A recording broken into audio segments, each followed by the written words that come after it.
তো বন্ধুরা, আজকের মুভিটা মধু নামের একটা মেয়েকে নিয়ে, যে কিনা প্রতিদিন বিভিন্ন কাজের উদ্দেশ্যে নৌকা নিয়ে এখানে ওখানে যাতায়াত করত। এরপর একদিন রাতে যখন মধু শুয়েছিল, তখন হঠাৎ তার পেটে প্রচুর যন্ত্রণা শুরু হয়। তার এই যন্ত্রণা সকাল হওয়ার পরও চলতে থাকে। তখন সে গলা পর্যন্ত নদীর জলে গিয়ে ডুব দেয়। এমনটা করার ফলে সে একটু আরাম বোধ করে। কিছুক্ষণ পর সে নিজের পোষা হাঁসগুলোর ঘরে গিয়ে দেখতে থাকে যে তারা আজ কটা ডিম পেড়েছে। এরপর সে সেগুলোকে কালেক্ট করে নেয় আর তারপর নদীতে গিয়ে ঝিনুক সংগ্রহ করতে থাকে। অন্যদিকে আমাদেরকে মধুর হাজবেন্ডকে দেখানো হয় যে কিনা গাছের রস সংগ্রহ করছিল। সে এমন ধরনের বিভিন্ন ছোটখাটো কাজ করে নিজেদের জীবিকা নির্বাহ করত, যেমনটা হলো গাছের রস সংগ্রহ করা, নদীতে মাছ ধরা ইত্যাদি ইত্যাদি। অন্যদিকে মধুকে দেখানো হয় যেখানে সেই সব ঝিনুকগুলোকে নিয়ে এসে রান্না করতে শুরু করে। ঠিক তখনই মধুর হাজবেন্ড ঘরে ফিরে আসে। তখন সে একটা কাপড়ে লেগে থাকা রক্ত দেখে বুঝতে পারে যে মধুর এখন পিরিয়ড চলছে, কিন্তু তার মনে তো এখন বিছানা কাঁপানোর ইচ্ছা হচ্ছিল। এরপর মধু সেই সমস্ত হাঁসের ডিমগুলোকে নিয়ে বাজারে বিক্রি করতে বের হয়। ঠিক তখনই তার স্বামী এসে তাকে বাধা দেয় আর তাকে জোর করে ঘরের মধ্যে নিয়ে যায়। এর ফলে মধুর মাথায় থাকা ডিমের ঝুড়ি নিচে পড়ে যায়।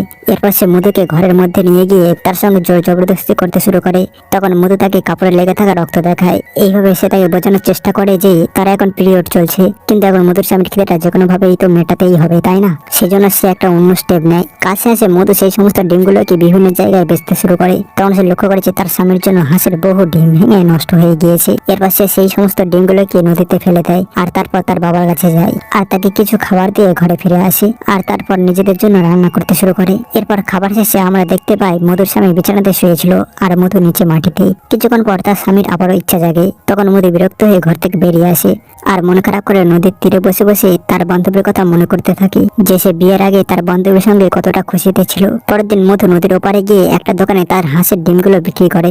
এটা থেকে আমরা জানতে পারি যে মধু হাঁসের ডিম বিক্রি করে কিছু পয়সা ইনকাম করতো।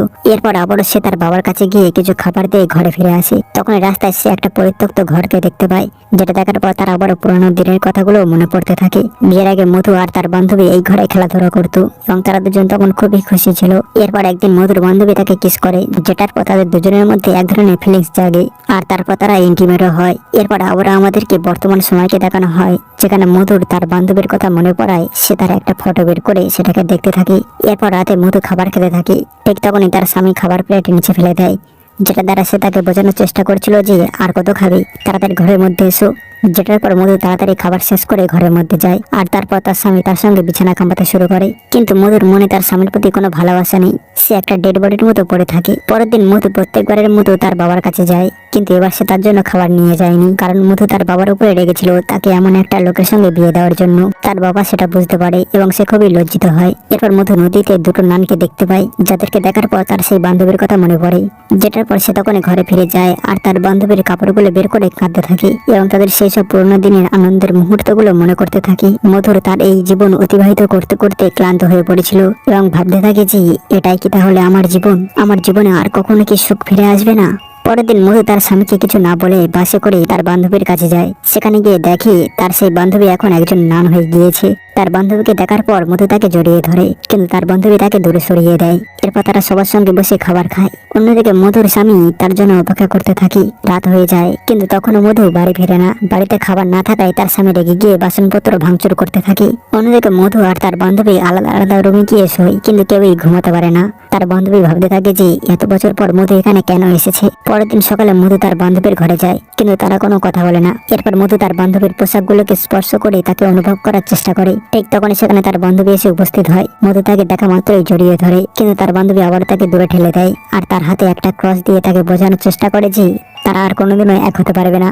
অন্যদিকে মধুর স্বামী টাকার অভাবে মধুর দুটো হাঁস বিক্রি করে দেয়। এরপর রাতে মধু তার বান্ধবীর ঘরে যাওয়ার চেষ্টা করে, কিন্তু তাকে ডাকতে পারে না। অন্যদিকে মধুর বান্ধবীও তাদের পুরনো দিনের কথাগুলো মনে করতে থাকে। এদিকে মধুর স্বামী একে একে সমস্ত হাঁসগুলোকে বিক্রি করে দেয়, কিন্তু এখনো মধু বাড়ি ফেরে না। অবশেষে সে তার পোষা কুকুরকে খাবার খাওয়ায়, কিন্তু সকাল হতেই কুকুরটি মারা যায়, কারণ সে তার সেই খাবারে বিষ মিশিয়ে দিয়েছিল। কারণ তার নিজের পেট ভরানোটা মুশকিল ছিল, তো তাকে কিভাবে লালন পালন করবে। এরপর একদিন মধুর স্বামী তার ঠিকানা খুঁজে বের করে এবং মধুকে ফিরিয়ে আনতে যায়, কিন্তু মধুর বাড়ি ফেরার মন চায় না। তবুও সে উদাস হয়ে তার সঙ্গে ফিরে আসতে থাকে। এরপর মধুর বান্ধবী তার জন্য গডের কাছে প্রে করে। শেষ পর্যন্ত মধু তার স্বামীর সঙ্গে বাড়ি ফিরে যায়। আর যেহেতু মধুর স্বামী অনেকদিন ধরে তার সঙ্গে বিছানা কাঁপায়নি, তাই সে আবার মধুর সঙ্গে শুরু হয়ে যায়।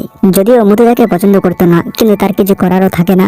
এরপর সকালে মধু আবারও তার হাঁসের ডিম দেখতে যায়, কিন্তু তখন দেখে যে তার পোষা সমস্ত হাঁসগুলোকে তার স্বামী বিক্রি করে দিয়েছে। এতে মধু খুবই কষ্ট পায়। ঠিক তখনই সেখানে তার বান্ধবী আসে। তাকে দেখে মধু দ্রুত তাকে জড়িয়ে ধরে, কিন্তু এবার তার বান্ধবী তাকে দূরে সরায়। পারে না।